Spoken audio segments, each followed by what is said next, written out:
Asia cup super ফোরের প্রথম ম্যাচে শ্রীলঙ্কাকে হারিয়ে ফাইনালের পথে এক ধাপ এগিয়ে গেল বাংলাদেশ।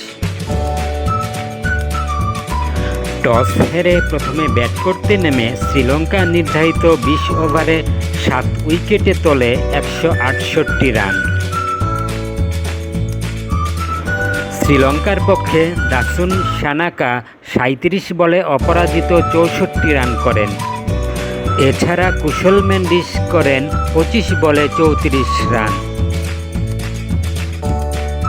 বাংলাদেশের পক্ষে মুস্তাফিজুর রহমান ২০ রানে ৩ উইকেট, শেখ মাহেদী হাসান ২৫ রানে ২ উইকেট এবং তাসকিন আহমেদ ৩৭ রানে ১ উইকেট লাভ করেন।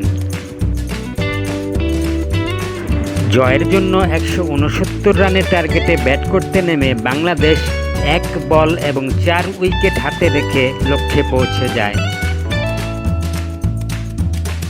বাংলাদেশের পক্ষে সাইফ হাসান ৪৫ বলে ৬১ রান করেন। এছাড়া তাওহিদ হৃদয় করেন ৩৭ বলে ৫৮ রান। শ্রীলঙ্কার পক্ষে দাসুন সানাকা এবং হাসারাঙ্গা ২টি করে উইকেট লাভ করেন।